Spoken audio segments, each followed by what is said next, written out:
నా పేరు రమేష్, రమావత్ రమేష్. మాదొచ్చేసి కేశంనేనిపల్లి. ఇంతకుముందు మండలం పియ్యపల్లి ఉండేది. ఇప్పుడేమో గుడిపల్లి అయిపోయింది సార్. ఇంకోటేమనంటే ఇప్పుడు ఈ స్కామ్ అయిపోయింది కదా! మైక్రో స్కామ్‌లా కొన్ని నా కాడ నుంచి కొన్ని డబ్బులు తీసుకున్నారు సార్. దేని ద్వారా అని అంటే, గత 8, 9 సంవత్సరాల నుంచి రమావత్ మధు ఇద్దరం కలిసి ఇంతకుముందు పని చేసేది. తర్వాత వాళ్ళమ్మ చనిపోయింది. వాళ్ళమ్మ చనిపోయిన తర్వాత మా ఇంటికి వచ్చేది, తినేది, తాగేది అన్నీ మేము చూసుకునేది. అతనికి బట్టలు కూడా మా అమ్మే కడిగి మాకెక్కడికైనా పోవాలన్నా గానీ పైసలిచ్చి మాకు కొన్నిసార్లు మా అమ్మ కూడా మాకు సహాయం చేసింది. ఆ విషయం ఆయనకి కూడా తెలుసు. మా అమ్మకు పెద్దమ్మ అని అంటాడు. మా నాన్నకు పెదనాన్న అని అంటాడు. తర్వాత అదే ప్రకారంగా నడుస్తుంటే ఆ విన్ఫినిత్ కంపెనీ అనేది ఎత్తిపోయింది. ఎత్తిపోయిన తర్వాత మళ్ళీ వెస్టేజ్ కంపెనీ వచ్చింది. వెస్టేజ్ కంపెనీలా ఇక విన్ఫినిట్‌లోనే చాలా రిస్క్ పడ్డాం కదా! వాళ్ళు చూసుకోవాలంటే నేను కొన్నిసార్లు ఆటోకి పోయినా, హైదరాబాద్ ఆటోకి పోయినా, ఆటో నుంచి నేను మంచి బతుకుతున్నా. తర్వాత ఈయన మా వోళ్ళు టీమ్ నుంచి వాళ్ళు వెస్టేజ్ చేస్తూనే ఉన్నారు. చేస్తున్న తర్వాత ఈయన ఒక సైడ్‌కి వెళ్ళిపోయిండు. మా టీం నుంచి వెళ్ళిపోయిండు. నేను హైదరాబాద్ ఆటో పోయినా, వీళ్ళేమో ఒక సైడ్ చేస్తున్నారు. మధు ఒక సైడ్‌కి వెళ్ళిపోయి ఈయన ప్రాసెసింగ్ ఈయన చేస్తుండు. తర్వాత కొన్ని రోజుల తర్వాత ఒక 2, 3 నెలల తర్వాత నాకు కలిసిండు. కలిసి ఒకసారి ఫోన్ చేసిండు. ఫోన్ చేసి ఏమన్నాడంటే, "అరే రమేష్ ఇక్కడ రా" అని అన్నాడు. ఏమైందని అన్నా. "పలానా ఇట్లా రా మాట్లాడేందని" అన్నా. సరే మాట్లాడదామని. "అరే రమేష్ ఇట్లా కాదురా, ఇట్లా చేస్తున్నా. నేను కొన్ని బిజినెస్ పెట్టినా. నీకు తెలియదు. తర్వాత నేను చెప్తాలే. ఇప్పుడైతే ప్రజెంట్ ఒక 2 లక్షలు పెట్టు" అని అన్నాడు. 2 లక్షలు పెడితే నీకు ₹5 వడ్డీ కాడికి ఇస్తా. నువ్వు పోయి మీ నాన్నకు అడుగు. పెదనాన్నకు అడుగు ఇస్తాడు అని అన్నాడు. అదే ప్రాసెసింగ్ పోయి మా నాన్నకు అడిగితే ఇయ్యలే. కొన్ని రోజుల తర్వాత మా నాన్నకు కూడా మళ్ళీ పిలిచిండు. ఎక్కడని అంటే హైదరాబాద్‌లో పిలిచిండు. హైదరాబాద్‌లో పిలిచిన తర్వాత పెదనాన్న ఇట్లా అట్లా ఉంటది. నువ్వు మీరు నాయక్ కదా! అంటే మా బంజారాలో మేము నాయక్ అనే ఉంటాం. మీ బంజారాలో మీ నాయక్ ఉన్నారు కదా! అంటే మీ నాయక్ మీ ఊర్లో ఎంత ఉన్నారో నాకు తెలియదు. నా కాడొచ్చినావు కదా! నా కాడొచ్చిన తర్వాత నువ్వు ఎట్లా ఉంటావో నీకే తెలుసది. అది నీకే తెలుస్తది పెదనాన్న. నువ్వైతే ప్రెజెంట్ ఒక 5, 6 లక్షలు చెయ్యి పెదనాన్న. తర్వాత నేను నీకు వడ్డీ రూపంగా నేనిస్తా. నీకెప్పుడు కావాలా? నువ్వు ఎప్పుడైనా ఫ్లాట్ కొంటావా? నేను భూమి కొంటావా? లేకుంటే రమేష్ ఎప్పుడైనా పెళ్లయితదా? ఆ టైంకి నేను పైసలిచ్చేస్తా అని అన్నాడు. మా నాన్న అదే నిజంగా అనుకున్నాడు. అప్పటికి ఈ మియాపూర్‌లో ఆఫీస్‌లో ఉన్నప్పుడు పెద్ద బిల్డింగ్ ఉండేది సార్. ఆ బిల్డింగ్‌లో మా నాన్న నిన్న మొన్న నా దగ్గర పనిచేసి మన దగ్గర ఉండేటోడు అబ్బాయి ఇయాల ఇంత పెద్ద చేసుకుండు. ఏం దందా ఏందని అంటే, "మధు ఏందిరా ఇది అసలు" అంటే, "పెదనాన్న నీకు తెలియదు పెదనాన్న. నువ్వు పైసలివ్వు. తర్వాత నీకు అర్థమైతది" అన్నాడు. అదే ప్రాసెసింగ్‌లో మా నాన్న దాదాపుగా ఒక 10 లక్షలు దాకా చేసిండు. 10 లక్షలు చేస్తే తర్వాత కొంచెం డౌన్‌గానే ఉన్నాం. తర్వాత ఇంకా ఏం చేసిండంటే నాకింకా క్లోజ్‌గా అయిపోయిండు. క్లోజ్‌గా అయిపోయిన తర్వాత నేను కొన్ని సార్లు మల్లెపల్లి పిలుస్తాడు, బిర్యానీ తినిపిస్తాడు, ఏమన్నా బట్టలు ఇప్పిస్తాడు. ఇట్లా చేపిస్తాడు. చేపించిన తర్వాత సరేలే ఇట్లనే అనగానే తర్వాత మల్లెపల్లి ఆఫీస్ ఓపెన్ అయింది. ఆఫీస్ ఓపెన్ అయిన తర్వాత "నువ్వు ఇక్కడక్కడ ఎందుకు ఆటోకి పోతావు? ఇంతకుముందు నుంచి నా దగ్గరనే ఉన్నావు కదా! సరే నా దగ్గరనే పని చేసుకో బాగుంటది. నా దగ్గర పని చేసుకో నీకు 25,000 ఇస్తా" అని అన్నాడు. సరేలే అన్న నేను దగ్గరనే ఉంది కదా! ఊరు కూడా దగ్గరనే ఉంది కదా! దగ్గర రానిపోని మనకన్నీ మనం చూసుకోవచ్చు, అన్నీ చూసుకోవచ్చు. నేను కూడా నీ దగ్గర ఉంటా అని నేను కూడా అనుకున్నా. తర్వాత ఇట్లా అయింది.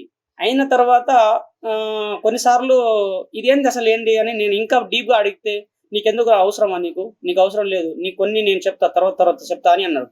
తర్వాత చెప్తే కొన్నిసార్లు ఈ శివ అన్న వచ్చిండు. ఎవలు మంగ్లీ వాళ్ళ తమ్ముడొచ్చిండు. మంగ్లీ వాళ్ళ తమ్ముడొచ్చిన తర్వాత ఒకసారి నాకు డౌటొచ్చింది. ఏందబ్బా ఈయన ఇక్కడెందుకు వచ్చిండనేసరికి నేను మధుకు పోయి మళ్ళీ అడిగినా.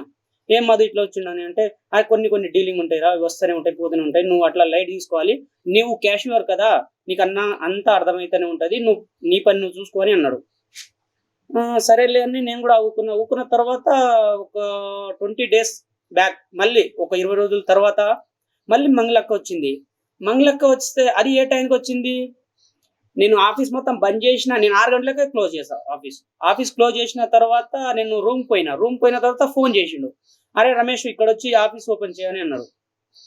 చేసిండు. అంతల్నే ఆ మంగళక్క వచ్చింది. అక్క వచ్చిన తర్వాత ఇగ వాళ్ళిద్దరు ముగ్గురున్నారు అక్కతోటి పాటు. ఈయన శివ ఉండు, అక్క ఉంది. ఇంకోటంటే ఈయన మధు గూడా ఉండు. వీళ్ళు ముగ్గురు, నలుగురుంటే నేను ఆఫీస్ ఓపెన్ చేసిన తర్వాత "ఖతం నువ్వు వెళ్ళిపోరా" అని అన్నాడు. రూమ్ పోయి నేను పడుకున్నా. పడుకున్న తర్వాత వాళ్ళు ఏ టైంకి వెళ్ళిపోయినో కూడా నాకు తెలీదు మళ్ళీ. వాళ్ళు ఎప్పుడు పోయారో కూడా నాకు తెలియదు. నేను పొద్దున మళ్ళీ 6 గంటలకు నేను వచ్చిన. ఎందుకు ఉన్నరా పోయిర్రా? లేకుంటే మన సార్ కదా ఎంతైనా మనకు ఆడ పని చేస్తున్నాం ఆయన కాడ పోవాలి పొద్దున్నే ఇక వాళ్ళు చూసుకోవాలన్నప్పుడు నేను పోయినా. పోతే లేరు వాళ్ళు. అట్లనే మళ్ళీ నేను నా పని నేను చేస్తూనే ఉన్నా.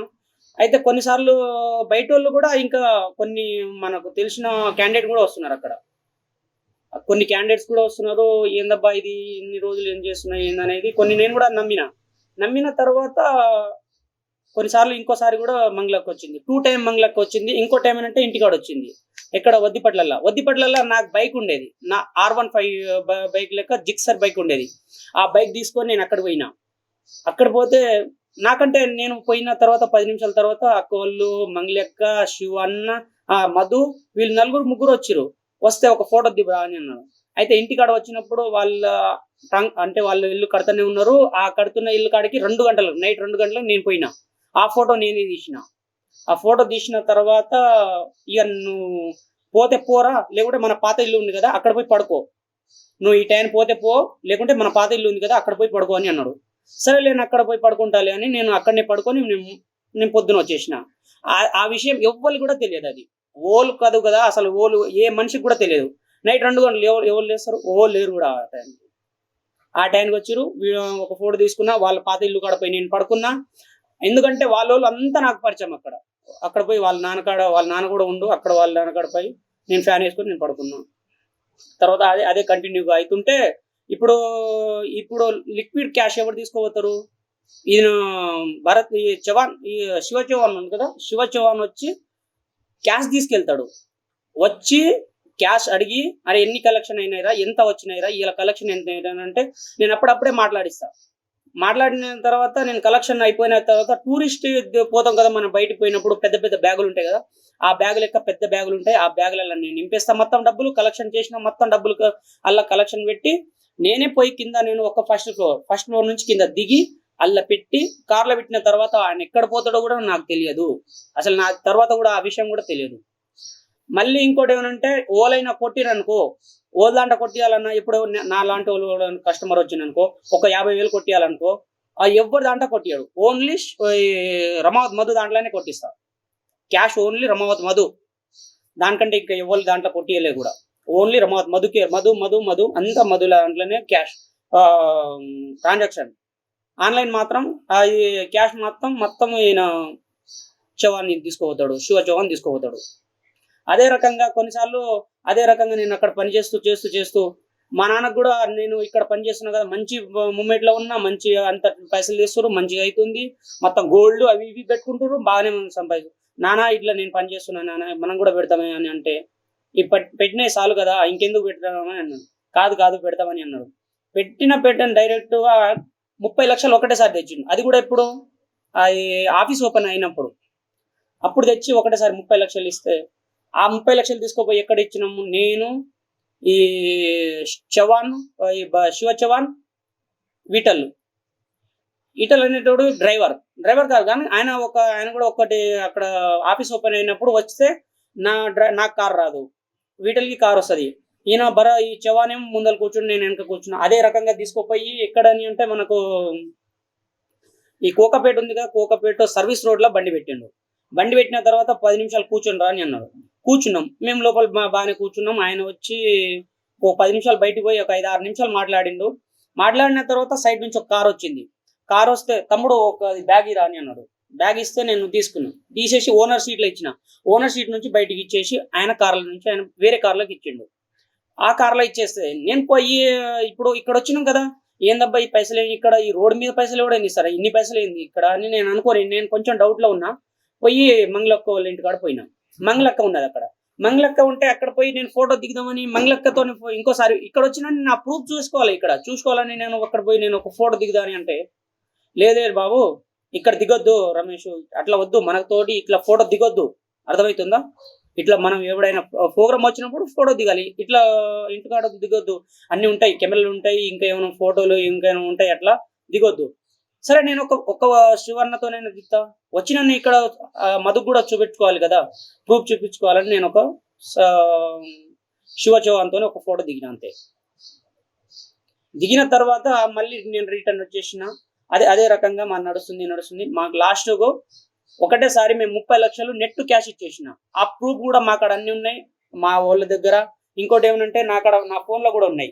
నా ఫోన్ లో ఏమనంటే మా అక్క మా అక్క ఆమెది ఈ బుట్టల కమ్మలు మేము అవి సొమ్ములు మొత్తం పెట్టేసి ఎస్బీఐ బ్యాంకుల నుంచి తెచ్చిన. ఇంకో నెల అయితే అది కూడా క్లోజ్ అవుతుంది. ఈ రోజు డేట్ తోని ఇంకో నెలనో ఇంకో 2 నెలలు అయితే అది కూడా క్లోజ్ అవుతుంది. క్లోజ్ అయిన తర్వాత మాకు నోటీస్ వస్తుంది సార్. నోటీస్ వచ్చిన తర్వాత వాళ్ళకు కూడా మేము డబ్బులు కట్టాలి, బ్యాంక్ నుంచి అది తీసుకొని రావాలి సార్.